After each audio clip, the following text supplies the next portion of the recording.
आप देख रहे हैं डिफेंस डायनेमिक्स। इंडियन पर्सपेक्टिव से डिफेंस टेक्नोलॉजी और डिप्लोमेसी के माध्यम से फ्यूचर ऑफ वॉरफेयर को डिकोड करते हुए मैं हूं आपका होस्ट दानवीर सिंह, नई दिल्ली से।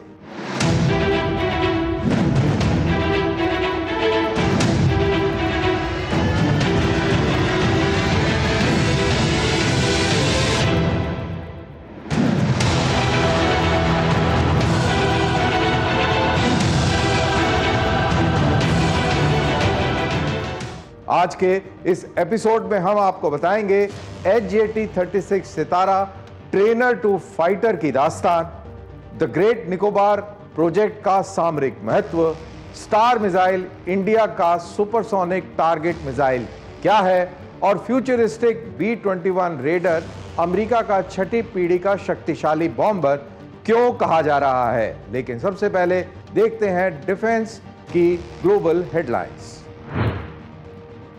प्रधानमंत्री नरेंद्र मोदी ने कोलकाता में 16वीं कंबाइंड कमांडर्स कॉन्फ्रेंस का उद्घाटन किया।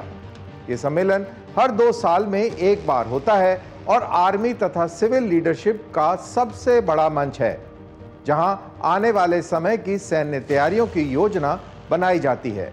इस बार सम्मेलन का विषय था year of reforms, transformation for the future, जिसमें साथ काम करने, आत्मनिर्भर बनने की नई तकनीकों व नवाचार पर ध्यान देने की बात की गई। इंडियन नेवी ने अपनी ताकत को बढ़ाते हुए अंद्रोथ नाम का नया जहाजों के बेड़े में शामिल किया है।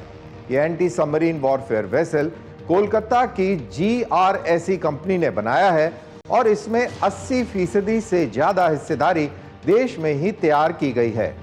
अंद्रोथ आधुनिक टॉर्पीडो और रॉकेट से लैस है, जिससे भारत को इंडियन ओशन में अपनी ताकत बढ़ाने में मदद मिलेगी, खासकर से तब जब चीन की मौजूदगी वहां पर बढ़ रही है।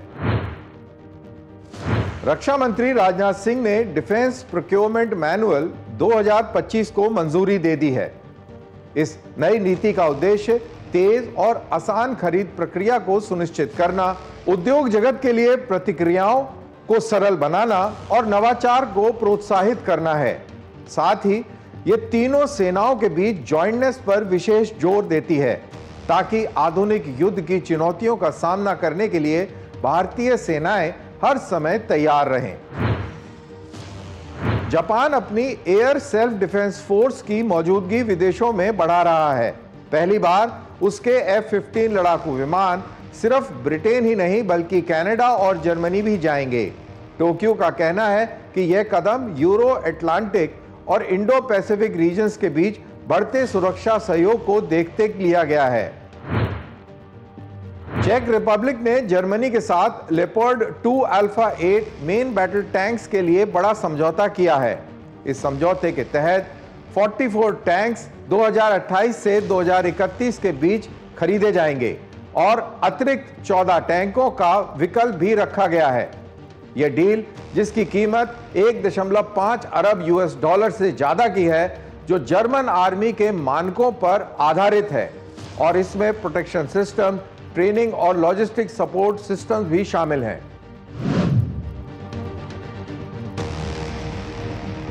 भारत का हिंदुस्तान एरोनॉटिक्स लिमिटेड अब अपने HJT-36 सितारा ट्रेनर जेट को लाइट अटैक फाइटर एयरक्राफ्ट में बदलने का एक बोल्ड कदम उठाने जा रहा है। अगर यह मूव सफल होता है तो India globally low cost combat aircraft market में एक सीरियस प्लेयर बनकर उतरेगा, जहां सबसे बड़ी डिमांड है अफोर्डेबिलिटी और वर्सटैलिटी की। चलिए डिकोड करते हैं ये क्यों इंपॉर्टेंट है इंडियन डिफेंस इंडस्ट्री के लिए भी और साथ ही साथ कॉस्ट कॉन्शियस मिलिट्रीज के लिए।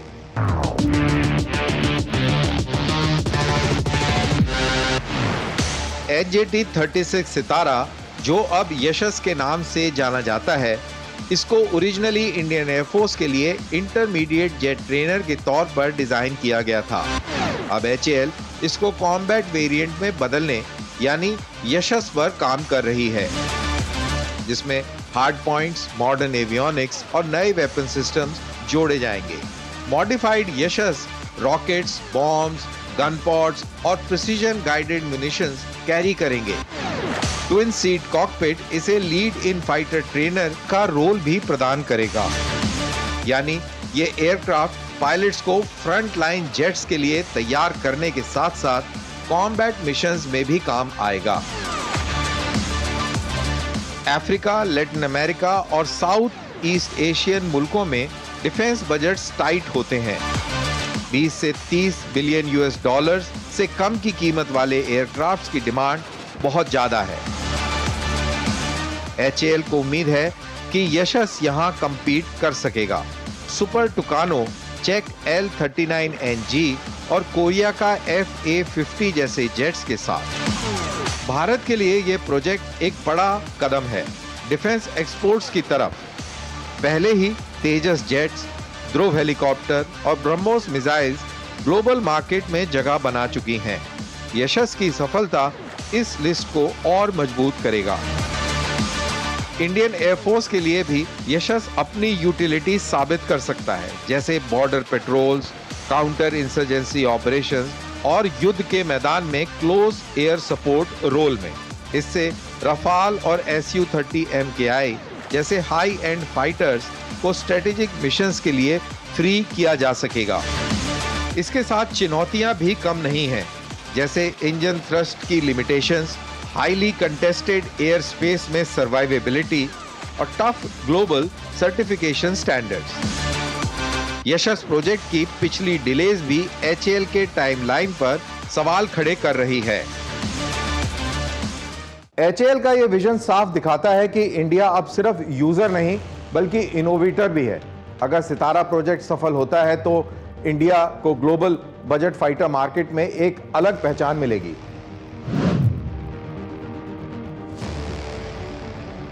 चलिए डिकोड करते हैं इंडिया का एक सबसे ambitious maritime infrastructure initiative, the great Nicobar project को।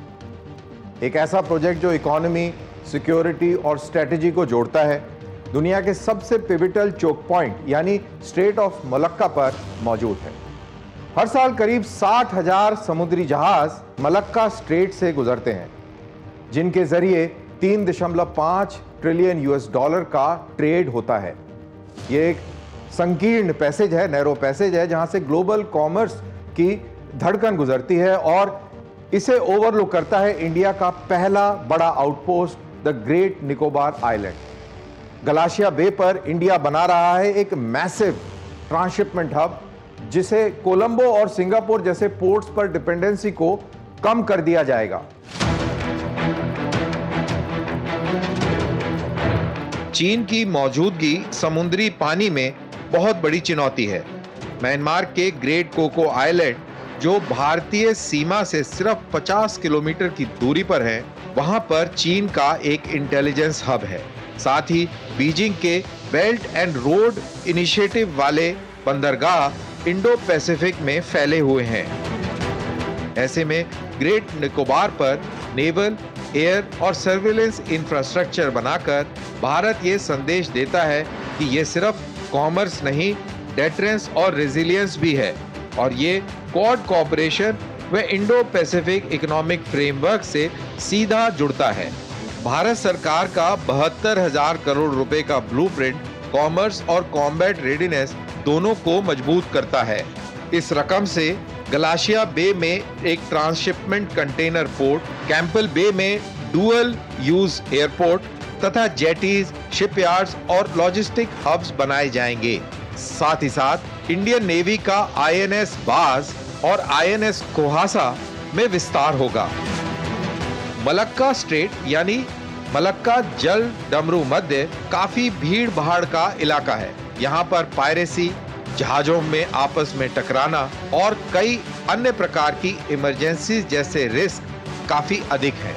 2011 में सोमाली पायरेट अटैक और 2021 में ज़ैपियर ल्यूमस कोलिजन जैसी घटनाएं दिखाती हैं कि निकोबार हब एक रेस्क्यू, रिपेयर और एनफोर्समेंट नोड की तरह काम आ सकता है। साथ ही कार निकोबार का मस्पोर्ट 10 डिग्री चैनल सर्विलेंस में भारत को एक बढ़त देगा।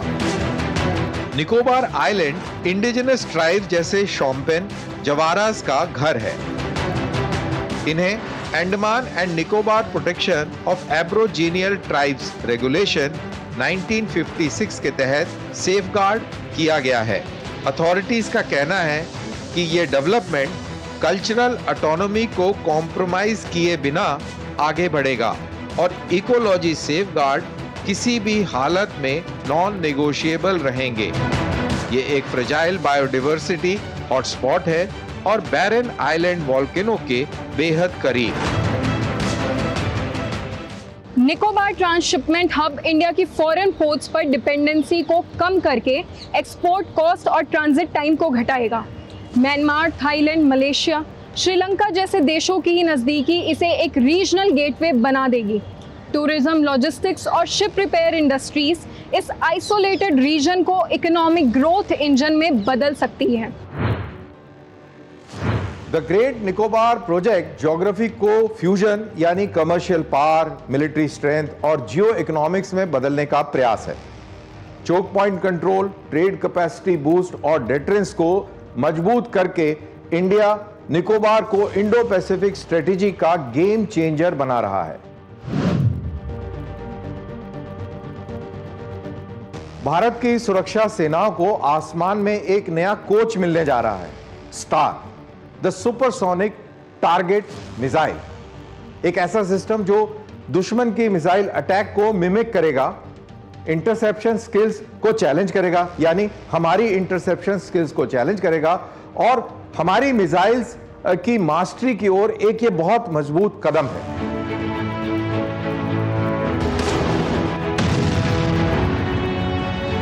स्टार मिसाइल दुश्मन की तरह उड़ान भरती है। एल्टीट्यूड 100 मीटर से 10 किलोमीटर तक, रेंज 55 से 175 किलोमीटर तक और फ्लाइट का ड्यूरेशन 200 सेकंड तक। यह मिसाइल सी स्कीमिंग रन करते हुए लहरों से सिर्फ 12 फीट की ऊंचाई पर उड़ान भर सकती है और डाइव करती है 30,000 फीट ऊपर जाकर टॉप अटैक मोड में, यानी सबसे डेंजरस मिसाइल प्रोफाइल्स को रिक्रिएट करने में यह मिसाइल सक्षम है। इसीलिए नेवी और एयरफोर्स की लाइव इंटरसेप्शन ट्रेनिंग के लिए यह बहुत ही रियलिस्टिक टारगेट मिसाइल बनती है। स्टार की खासियत भारत के साइंटिफिक कम्युनिटी का ब्रेक थ्रू है और वो है indigenously developed liquid fuel ramjet propulsion system. पहले लॉन्च के लिए बूस्टर रॉकेट और फिर सस्टेन फ्लाइट के लिए रैमजेट। ये सिस्टम देता है एक्सटेंडेड रेंज और एंड्योरेंस अस्त्रा मार्क 3 जैसी कटिंग एज सिस्टम्स की बराबरी के साथ, और यही बेस है इंडिया के फ्यूचर सुपरसोनिक वेपन्स का। स्टार 2 प्रिंसिपल वेरिएंट्स में उपलब्ध है। पहला एयर लॉन्च वेरिएंट है जिसे तेजस जैसे फाइटर एयरक्राफ्ट से लॉन्च किया जा सकता है और एयर टू एयर या एयर टू ग्राउंड थ्रेट्स को सिमुलेट करने में यह सक्षम रहेगा, जिसमें एंटी रेडिएशन, एंटी एवैक रोल भी शामिल है। और दूसरा वेरिएंट है ग्राउंड लॉन्च वेरिएंट। ये किसी गाड़ी के ऊपर या किसी प्लेटफॉर्म के ऊपर आधारित होगा, जिसे खास तौर से रगेड टेरेन जिस तरीके से हमारे राजस्थान या लद्दाख में मिलता है इलाका, उधर चलने में, इस्तेमाल कराने में वहाँ पे सक्षम होगा, जहाँ पर इंफ्रास्ट्रक्चर बहुत ही सीमित होता है। ये दोनों ही वेरिएंट्स फौज के लिए, एयरफोर्स के लिए और नेवी के लिए टैक्टिकल और स्ट्रेटेजिक मिशन प्रोफाइल में ट्रेनिंग देने के लिए बहुत महत्वपूर्ण साबित होगा। फॉरेन इंपोर्ट्स की जगह स्टार देता है कॉस्ट इफेक्टिव और रीयूजेबल ट्रेनिंग सिस्टम। ये आत्मनिर्भर भारत का प्रतीक है। ये डिपेंडेंसी घटाता है और इंडिजिनस प्रोडक्शन को बढ़ावा देता है और future dual use strike capabilities के लिए एक नया रास्ता खोलता है। फेज 3 डेवलपमेंट में स्टार अभी फुल सिस्टम इंटीग्रेशन और कॉम्बैट सिमुलेशन से गुजर रहा है। लिमिटेड प्रोडक्शन जल्द शुरू होने वाला है और इसकी डिप्लॉयमेंट तीनों सर्विसेज की कॉम्बैट रेडीनेस को ग्लोबल स्टैंडर्ड्स तक लेके जाएगी और ट्रेनिंग से आगे स्टार की टेक्नोलॉजिकल बेस और इवॉल्व होकर एनिमी रडार्स और सर्विलेंस सिस्टम्स को सरपास करने वाली, असली प्रहार करने वाली हथियार प्रणाली बन जाएगी। स्टार सिर्फ एक मिसाइल नहीं बल्कि वो मिरर है, आईना है, जो दिखाता है भारत किस तरीके से थ्रेट्स को हराने के लिए अपनी तैयारी करेगा। इंडिजिनस प्रोपल्शन होगा, इसमें रियलिस्टिक थ्रेट सिमुलेशन होगा और डुअल यूज पोटेंशियल को मिलाकर भारत कल की ट्रेनिंग ही नहीं कर रहा है बल्कि सुपरसोनिक वॉरफेयर का एक फ्यूचर शेप भी बना रहा है।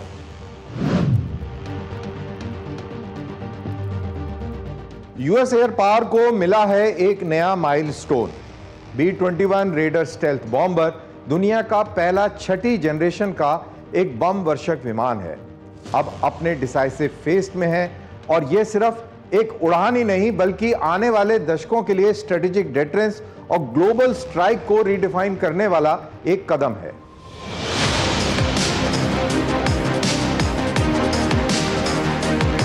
दूसरे B-21 रेडर ने पामडेल कैलिफोर्निया से उड़ान भरी और एडवर्ड एयरफोर्स बेस पर लैंडिंग की और ये अब कंबाइंड टेस्ट फोर्स का हिस्सा बन चुका है।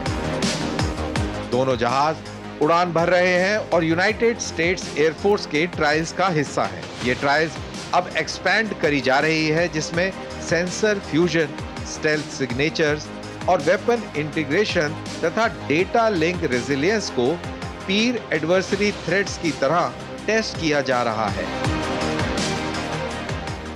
तो आइए ग्राफिक वॉल की मदद से B-2 बॉम्बर और B-21 रेडर की तुलना कर लेते हैं। इनके क्या कैरेक्टरिस्टिक्स हैं और इनकी क्या परफॉर्मेंस है, तो आइए तुलना करते हैं। तो ये है B-21 और वो है B-2 बॉम्बर।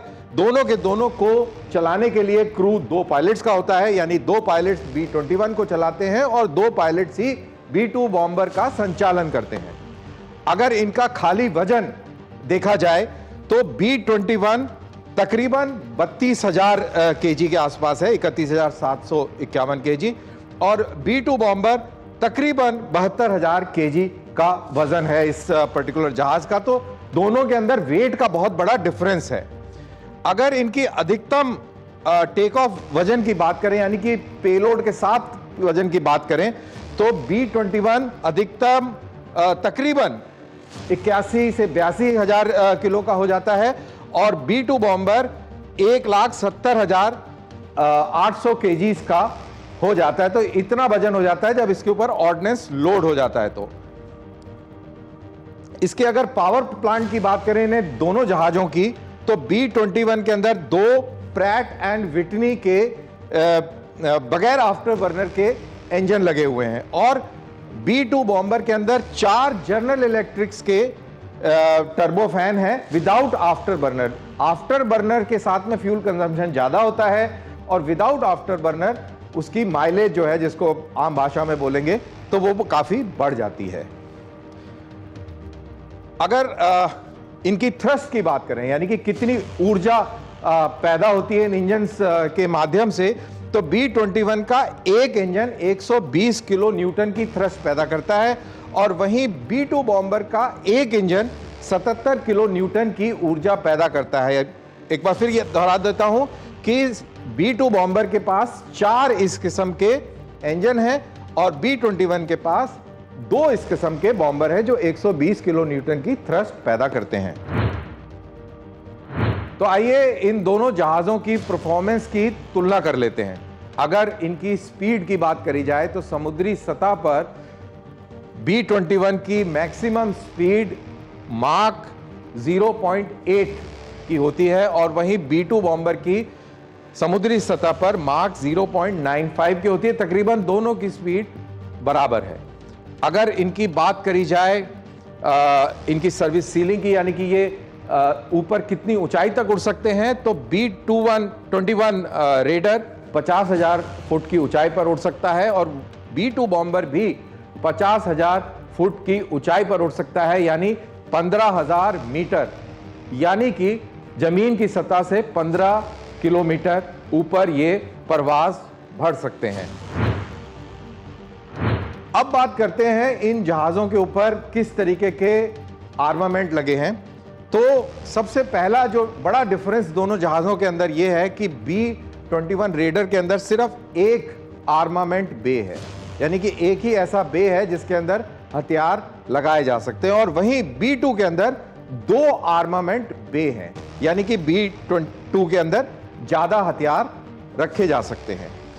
और ये बिल्कुल साफ जाहिर है, अगर हम इसके पेलोड की बात करें, जो पेलोड ये कैरी कर सकता है, B21 9000 kg तक का ऑर्डिनेंस ले जाने में सक्षम है, और वहीं B2 27000 kg तक का पेलोड यानी कि ऑर्डिनेंस पेलोड ले जाने में सक्षम है। अब इसकी बात करते हैं कि किस किस किस्म के हथियार ले जा सकते हैं, बम ले जा सकते हैं। मेनली दोनों के दोनों जहाज जो किस्म है हथियारों की, वो एक ही किस्म के हथियार यूज करते हैं, लेकिन उनकी मात्रा में फर्क है। अगर B21 की बात करी जाए तो और B2 की बात करी जाए कि दोनों के दोनों AGM-181 LRSO मिसाइल्स कैरी कर सकते हैं। दोनों के दोनों mark 82 JDAM GPS guided bomb carry कर सकते हैं, और इसके अलावा दोनों के दोनों बम वर्षक B-83 न्यूक्लियर बम भी कैरी कर सकते हैं। तो ये इनकी आर्मामेंट ले जाने की और किस्म किस तरीके के ये यूज करेंगे वो आपके सामने मैंने रखी। रेडर एक जेनरेशनल लीप है स्टेल्थ में। इसकी स्किन एडवांस्ड कॉम्पोजिट्स और रेडार ट्रांसपेरेंट स्ट्रक्चर से बनी है, एज अलाइंड ज्योमेट्री के साथ, जिससे मल्टी बैंड स्टेल्थ संभव है। B2 के मुकाबले इसकी कोटिंग आसान है और मेंटेन करने में यह सरल है। इससे इसकी सर्वाइवेबिलिटी और रेडीनेस दोनों बढ़ जाती है। B21 में है एम्बेडेड एंटेनाज, सेंसर्स और अगली पीढ़ी के डिफेंस एवियोनिक सूट्स। ये ऑटोनोमसली थ्रेट्स को आइडेंटिफाई कर उनको जैम कर सकता है, यानी कि इन जहाजों को फाइटर एस्कॉर्ट्स की जरूरत नहीं है। ओपन सिस्टम आर्किटेक्चर प्रदान करता है सॉफ्टवेयर डिफाइंड अपग्रेड्स, यानी AI ड्रिवन मिशन प्लानिंग और डिसीजन एड से क्रू वर्कलोड कम और सिचुएशनल अवेयरनेस ज्यादा। B21 न्यूक्लियर और कन्वेंशनल दोनों पेलोड्स कैरी कर सकेगा। B61-12 न्यूक्लियर बॉम्ब्स और AGM-181 LRSO मिसाइल्स, और इसी के साथ फ्यूचरिस्टिक हाइपरसोनिक वेपन्स भी, और साथ ही ये फुल स्पेक्ट्रम नेटवर्क नोड भी है। स्पेस, एयर, लैंड, सी और साइबर को रियल टाइम में लिंक करता है। ऑटोनोमस विंगमैन के साथ स्ट्राइक पैकेजेस में ऑपरेट भी कर सकता है। रेडर इवेंचुअली रिप्लेस करेगा B-1B लांसर और B-2 स्पिरिट जैसे यूएस बॉम्बर्स को, जिससे यूएस बॉम्बर फ्लीट और सस्टेनेबल और सर्वाइवल बनेगी। लेगेसी प्लेटफॉर्म्स की तुलना में B-21 देता है रेडार और इंफ्रारेड भेदी बेटर स्टेल्थ, ग्रेटर रेंज, और वो भी बिना फॉरवर्ड बेसिंग किए हुए, और साथ ही साथ आसान मेंटेनेंस और हाई अवेलेबिलिटी या टर्न अराउंड। कम से कम 100 B-21 रेडर्स का प्लान है। एल्सवर्थ AFB होगा इसकी फर्स्ट ऑपरेशनल बेस। इसके 6 प्रोटोटाइप प्रोडक्शन में हैं। अगले 12 से 18 महीनों में एडवर्ड्स AFB पर इसके एसेलरेटेड फ्लाइट ट्रायल्स होंगे। ये ट्रायल्स इंडो पैसिफिक और यूरोपियन थिएटर्स के मिशन प्रोफाइल्स को टेस्ट करने के लिए किए जाएंगे। जैसे जैसे अमेरिका के विरोधी देश अपना एयर डिफेंस नेटवर्क सुदृढ़ करते जा रहे हैं, B-21 रेडर अमेरिका का जवाब बनकर उभरेगा। यह अधिक स्टेल्थी, इंटेलिजेंट और कनेक्टेड बम वर्षक विमान होगा। ये 2050 के दशक तक अमेरिकी एयर पावर की रीढ़ की हड्डी बने रहेगा। आसमान में एक छुपा हुआ 6th जनरेशन वॉरियर जो डेटरेंस की परिभाषा को पूरी तरह से बदल देगा।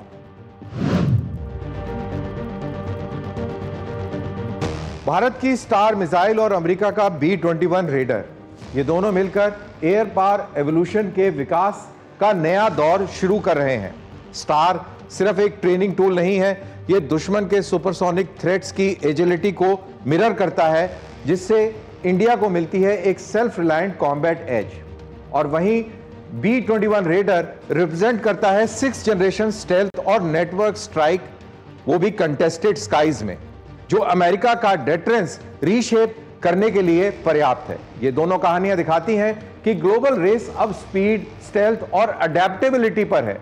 इंडिया के लिए स्टार इंडिजिनस मास्टरी की एक बहुत बड़ी छलांग है और उधर यूएस के लिए रेडर डोमिनेंस को सस्टेन करने का एक महत्वपूर्ण हथियार। दोनों मिलकर फ्यूचर वॉरफेयर को रिफाइन कर रहे हैं। इसी के साथ आज का हमारा यह कार्यक्रम डिफेंस डायनेमिक्स यहीं पर समाप्त होता है। हमारे साथ जुड़े रहने के लिए धन्यवाद और आप अपने विचार #DD के साथ जरूर साझा करें। अगले सप्ताह फिर हाजिर होंगे नई डिफेंस स्टोरीज और महत्वपूर्ण जियोपॉलिटिकल डेवलपमेंट्स के साथ। इजाजत दीजिए। जय हिंद।